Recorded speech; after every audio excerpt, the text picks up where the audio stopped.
Shalom victorious people, Tuhan memberkati. Apa yang saudara doakan hari-hari terakhir ini? Apakah saudara sedang berdoa untuk orang-orang yang kena COVID? Atau krisis ekonomi supaya dipulihkan sama Tuhan? Atau mungkin saudara sedang berdoa untuk orang-orang yang tidak mendapat pekerjaan, karena kehilangan pekerjaan. Nah, saya membaca di Alkitab, ada satu orang yang cukup terkenal.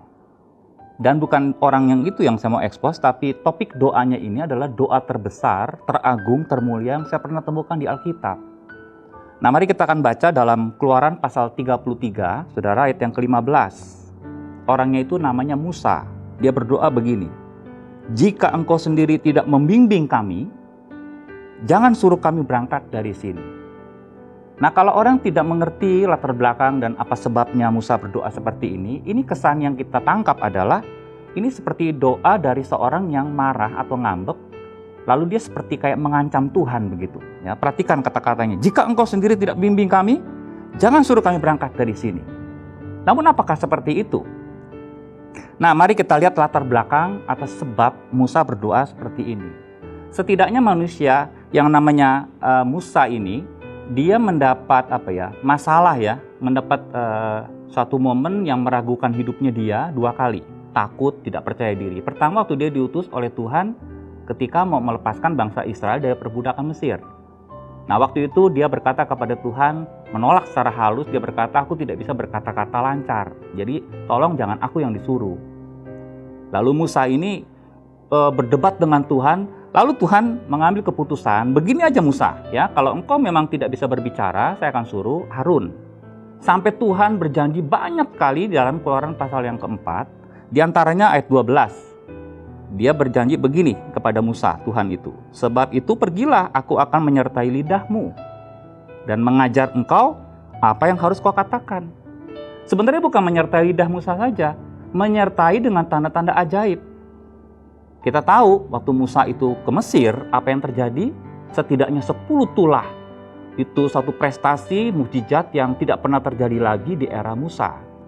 Jadi Musa dengan percaya diri, karena dia percaya bahwa Tuhan menyertai dia dengan mudahnya membawa bangsa Israel dari perbudakan Mesir keluar. Nah, sampailah mereka itu di Laut Merah. Nah, menurut saya Laut Merah itu adalah jalan buntu yang mereka datangi. Karena apa? Karena tentara Mesir, ya, Firaun memerintahkan tentara Mesir dengan pasukan penuhnya menyusul dan mungkin juga suruh membunuh seluruh apa yang ada di bangsa Israel tersebut. Nah, sementara bangsa Israel saya melihat dan saya membaca di Alkitab ini panik, Musa dengan santainya dia berkata begini, ini orang yang percaya Tuhan menyertai dia. Ciri-cirinya begini, "Jangan takut, berdirilah tetap dan lihatlah keselamatan dari Tuhan yang akan diberikannya hari ini kepadamu. Sebab orang Mesir yang kamu lihat hari ini tidak akan kamu lihat lagi untuk selama-lamanya." Ini orang Mesirnya belum mati, saudara ya. Jadi orang Mesirnya masih ada di situ. Dan perhatikan dalam ayat 14, "Tuhan akan berperang untuk kamu dan kamu akan diam saja." Kenapa Musa sampai dia bisa berkata seperti itu, mendeklarkan pernyataan seperti itu? Karena Musa tahu Tuhan menyertai dia. Dan apa yang terjadi? Mukjizat yang baru terjadi, itu Laut Merah tersibak menjadi dua. Nah, lalu mereka berhasil dibawa oleh Musa ke Sinai. Nah, disinilah masalah itu muncul. Dan Keluaran pasal yang ke-33 ditulis di daerah Sinai. Waktu itu Musa disuruh naik ke atas gunung, saudara, karena Tuhan merasa bangsa Israel harus menjadi bangsa yang berbeda. Makanya dia harus kasih perintah-perintah yang lain dengan bangsa-bangsa yang lain. Nah, di atas gunung itu tidak diketahui Musa kapan turun. Jadi bangsa Israel yang ada di lereng, dia menunggu seminggu, 2 minggu, 3 minggu, sudah cukup lama. Sampai berapa puluh hari dia menunggu tidak ada kabar dari Musa. Lalu dia menyuruh Harun membuat patung. Disinilah Allah begitu marah. Allah baru bercita-cita mengidam-idamkan bangsa ini menjadi bangsa yang berbeda. Namun di lereng, di waktu yang bersamaan, mereka berbuat dosa dan itu kayak menghina Tuhan. Mereka lupa mukjizat yang Tuhan berikan kepada mereka. Nah, disinilah dalam Keluaran 32, saudara bisa baca di situ nanti, Tuhan begitu marah sampai Musa membujuk Tuhan supaya jangan membinasakan bangsa Israel. Nah, akhirnya negosiasinya terdapat dalam Keluaran pasal yang ke-33. Ini kesepakatan Tuhan yang ditawarkan kepada Musa. Musa, aku akan mengutus seorang malaikat. Nggak usah takut katanya ya, nanti aku akan mengutus seorang malaikat berjalan di depanmu dan aku akan menghalaukan orang-orang Kanaan, orang Amori, orang Het, orang Feris, orang Hewi, dan orang Yebus, yakni ke suatu negeri yang berlimpah-limpah susu dan madu. Tetapi, kalau saya pakai kalimat begitu, aku tidak akan berjalan di tengah-tengahmu. Karena engkau ini bangsa yang tegar tengkuk supaya aku jangan membinasakan engkau di jalan. Jadi aku tidak berjalan bersama-sama dengan engkau. Kehadiranku, aku tarik. Aku tidak ikut bersama engkau masuk ke Kanaan. Tapi janjiku kepada bangsa Israel, kepada Abraham, nenek moyangmu, tetap sumpahnya aku genapi. Mujizat, berkat, aku akan kirimkan. Ini sebenarnya sama seperti seorang suami menawarkan kepada istri yang dicintainya untuk piknik ya. Saudara mungkin ada di keluarga yang seperti ini. Pernahkah saudara ditawarkan oleh suami, nanti kalau saya libur dari kerjaan, nanti kita akan piknik ya, jalan-jalan ke luar negeri. Saya akan sewakan hotel yang paling bagus di negeri itu ya. Lalu saya akan ajak kamu makan makanan yang paling kamu suka di negara itu. Nanti saya akan ajak shopping kemanapun juga. Ya sebagai seorang istri pasti happy dong saudara ya. Tapi satu hari sebelum mereka berangkat dibatalkanlah oleh suami karena ada tugas mendadak. Kalau saudara jadi istrinya, saudara ikut apa enggak? Tapi suaminya ini berkata, nggak usah kamu ikut, nggak apa-apa. Kamu jalan sendiri, saya sudah pesankan tiket, hotel sudah saya bookingkan, dan ini ada kredit cash unlimited. Kamu boleh belanja apa saja di sana. Kalau saudara jadi istrinya, saudara tetap jalan atau saudara mengurungkan niat saudara. Nah rupanya Musa, dia berkata begini kepada Tuhan, seperti seorang istri yang saya gambarkan ini. Kalau engkau tidak ikut, jangan suruh kami berangkat dari sini. Ini bukan doa dari seorang yang ngambek, saudara, menurut saya. Tapi ini adalah doa dari seorang yang membutuhkan Tuhan lebih dari apapun, lebih dari siapapun. Perhatikan terjemahan lain dalam Keluaran 33 ayat yang ke-15. Jika kehadiranmu tidak menyertai kami, jangan bawa kami dari sini. Dalam terjemahan lain dikatakan, jika hadiratmu tidak memimpin aku, janganlah kami dibawa pergi dari sini. Saya tidak tahu keadaan saudara hari-hari ini. Apa doa yang terbesar dalam hidup saudara?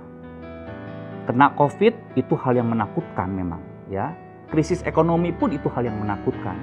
Tapi yang lebih menakutkan bagi Musa adalah ketika Tuhan menarik hadiratnya dalam hidupnya dia. Ketika Tuhan berjanji bahwa berkatnya akan ditaburkan, ya tidak ditarik, tapi hadiratnya saja, Musa mengatakan lebih baik aku tidak terima berkatmu, tapi aku tidak kehilangan kehadiranmu. Nah saudara, saya tidak tahu keadaan saudara.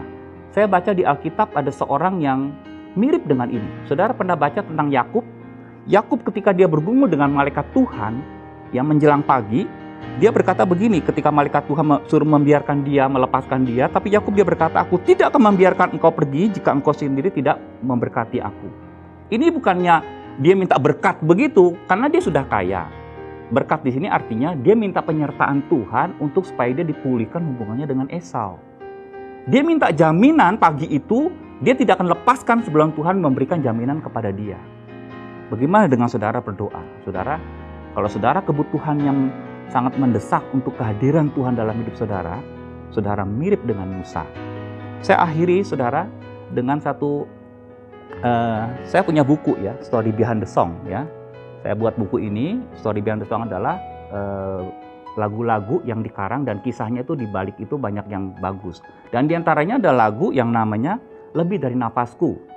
Nah lagu itu dikarang atas inspirasi ada satu guru katanya yang sama muridnya dia sedang berbincang-bincang. Lalu muridnya ini berkata kepada gurunya gini, guru seberapa besar kita membutuhkan Tuhan dalam hidup kita?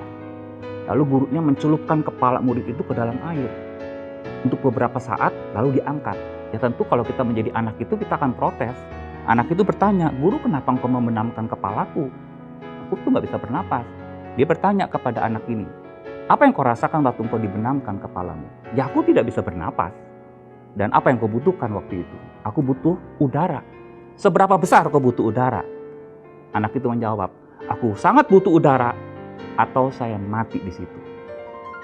Lebih dari nafas, kita membutuhkan Tuhan, saudara, dalam hidup kita. Saya berdoa, ya, Dan saya katakan kepada saudara hari-hari terakhir ini, saudara, jika kemarin kita kuat, itu karena Tuhan mengasihi kita, bukan? Jika hari ini kita masih kuat, itu karena Tuhan tidak meninggalkan kita. Jika esok kita kuat, itu karena Tuhan selalu bersama dengan kita. Mari kita berdoa, saudara. Terima kasih Engkau berjanji akan menyertai kami dalam hidup, keluarga, bisnis kami, apapun yang terjadi. Itu lebih dari cukup, Tuhan. Terima kasih nama Tuhan dipermuliakan dalam apa yang kami alami dalam hidup kami hari-hari ini. Doa kami supaya Tuhan tidak meninggalkan kami. Hadirat-Mu selalu ada dalam hidup dan keluarga kami, dalam bisnis dan pelayanan kami. Demi nama Yesus kami bersyukur dan berdoa. Amin. Selamat berkarya, Tuhan memberkati.